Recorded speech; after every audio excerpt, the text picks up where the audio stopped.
Olá, irmãos, saúdo cada um de vocês com a graça e a paz do nosso Senhor Jesus Cristo, amém? Meu nome é Miriam Anitta, estamos aqui para fazermos um devocional baseado no texto da irmã Terezinha Candeeiro, cujo nome é Missão em Todo Tempo. Já deixa a sua Bíblia aberta em Êxodo 3, que nós vamos ler 12 versículos, tá bom? Bom, esse texto escrito aqui pela irmã Terezinha Candeeiro foi escrito para o Manancial.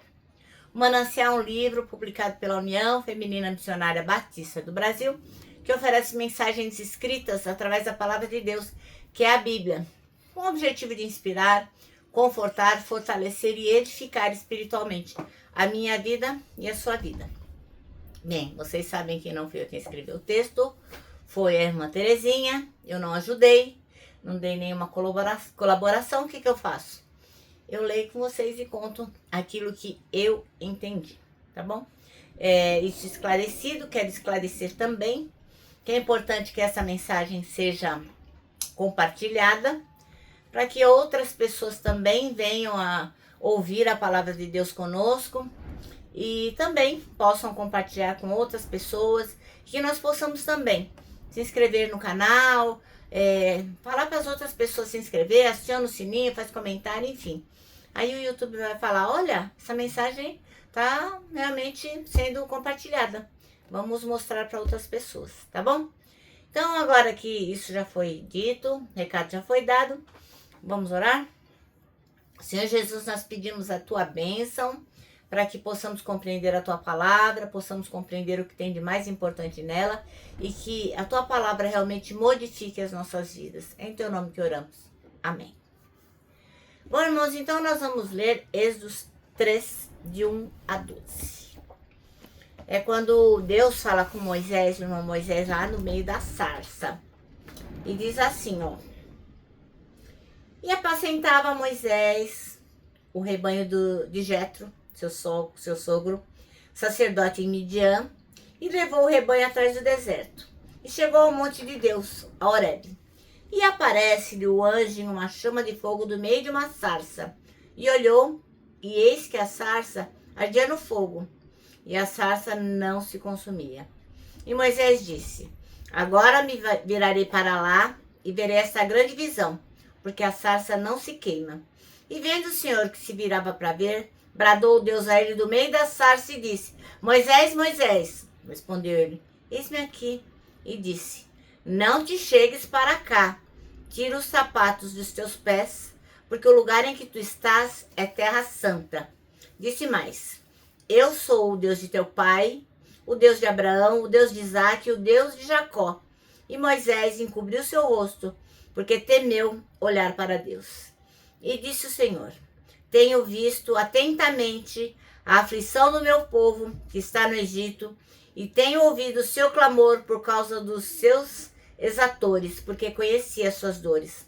Portanto, desci para livrá-lo da mão dos egípcios, e para fazer você subir daquela terra a uma terra boa e larga, a uma terra que mana leite e mel, ao lugar do cananeu, e do Eteu, e do Amorreu, e do Perizeu, e do Eveu, e do Jebuseu.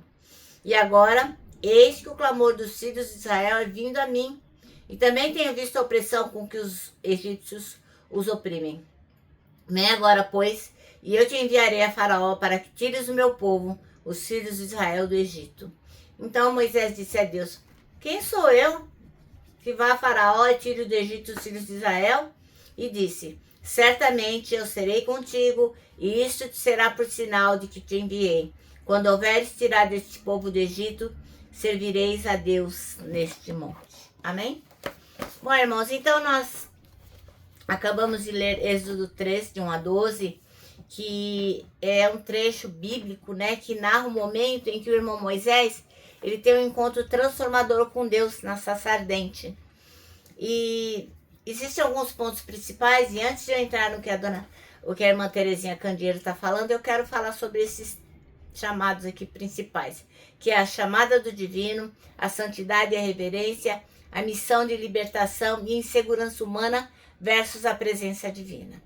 Então, primeiro deles, o chamado divino. Deus aparece para o irmão Moisés em uma sarça, né, um matinho lá que queimava, mas não queimava. Quer dizer, ele não se consumia. Isso queria dizer o quê? Que Deus estava ali. Então, Moisés é chamado pelo nome, Moisés, Moisés. Mostrando o quê? Que Deus conhece pessoalmente aquele a quem ele escolhe. Outra coisa que a gente leu aqui é sobre santidade e reverência. Deus mandou Moisés tirar as sandálias, porque ele estava onde? Em Terra Santa. Simbolizando que a presença de Deus, ela santifica qualquer lugar. Então, o lugar onde Deus está exige respeito. Outra coisa é a missão de libertação. Deus revela que viu o sofrimento do povo dele, né? De Israel. E aí ele fala para Moisés ir lá e liderar a libertação e tirar aquele povo da escravidão. Aí aparece o quê? Insegurança humana, mas versus o quê? A presença divina. O irmão Moisés fala assim, mas eu? Quem sou eu para ir lá? Quem sou eu na fila do pão? E Deus responde com a promessa, eu estarei com você. Então qual é a mensagem central? Que Deus é um Deus que vê, é um Deus que ouve, é um Deus que conhece, é um Deus que age. Ele escolhe pessoas como a gente, comuns, para cumprir propósitos maravilhosos, extraordinários. E a presença de Deus é quem nos capacita. Bom, então a irmã Teresia Candeeiro fala o quê?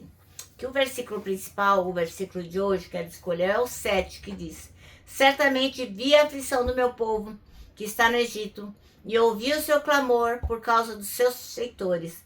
Conheço o sofrimento do meu povo. Ora, havia ali um povo que estava sofrendo demais, porque era vítima da maldade dos egípcios, da opressão, da exploração, dos maus tratos e da violência. E Deus, ouviu o clamor deles, né? Ouviu quando eles pediram, desculpe, para o Senhor os salvar. E agiu de modo aqui sensível, agiu de modo acolhedor, designando um homem para quê? Para lutar em favor desse povo. A história de Israel e a história de Moisés estão atreladas uma à outra, pois se trata do quê? De um resgate da própria história pessoal com Deus. Então não era só sair da escravidão física do Egito, mas a escravidão da alma, do espírito, né? Se voltar para Deus. Então o Senhor trabalhou na vida e no coração do irmão Moisés para que ele se sentisse impelido, constrangido, não só pelo sofrimento e a necessidade, mas também pelas necessidades do povo. Não era só a necessidade dele, do povo também. E o líder, ele tem que ter a percepção de que é Deus quem age. E isso Moisés fez. E Deus age segundo o poder dele, que em nós opera. Para quê? Para que o seu governo aconteça. Então, o nosso agir tem que estar de acordo com o agir de Deus. Ele é quem deve dar direcionamento, ele é quem tem que mostrar para nós o que nós temos que fazer. E é isso que o Moisés fez, né? Ele percebeu que era Deus quem estava operando tudo e era Deus quem devia tirá-los da escravidão, né? Bom, outra coisa que é importante a gente dizer aqui, que Deus, ele ouve o clamor quando a gente sofre. Deus, ele ouve quando a gente busca, a gente ora, a gente pede. E ao mesmo tempo, além de ouvir, ele fica, sensibilizado e busca socorrer aqueles que sofrem, né? Mesmo no meio do sofrimento, o irmão Moisés foi chamado por Deus para cumprir uma missão. Ele se sentia totalmente incapaz, inseguro, sem preparo, mas Deus falou, não, fica firme aí que eu vou te ajudar. E Moisés até falou, olha, eu tenho muitos problemas, muitos obstáculos para poder atender esse chamado, né? Mas o Senhor se manifestou de forma firme, né? Providenciou recursos e capacitou o irmão Moisés para quê? Para que ele pudesse levar a libertação a seu povo. Então, quando a gente permite, Deus opera, né? E quando Deus opera, o melhor acontece. O nosso manancial termina assim, sofrimento e dor não são empecilhos para nos impedir de atender a chamado do Senhor. Amém? Bom, então agora eu vou terminar, deixando aqui meu abraço diário de urso. Lembrando que para nós que sabemos que estamos em missão todo o tempo, Ah, para nós o abraço da super mega, certo? Ó, lembra também que temos um versículo para decorar, que é o Salmo 25:12, que diz: quem é o homem que tem meu Senhor? Ele o instruirá no caminho que deve seguir. E para terminar, vamos com a nossa frase, né, que eu tenho dito todos os dias há 210 dias, que é o seguinte: tudo está errado até que Deus venha e conserte as coisas. É uma frase do pastor A.W. Tozer que deve estar sempre na nossa mente.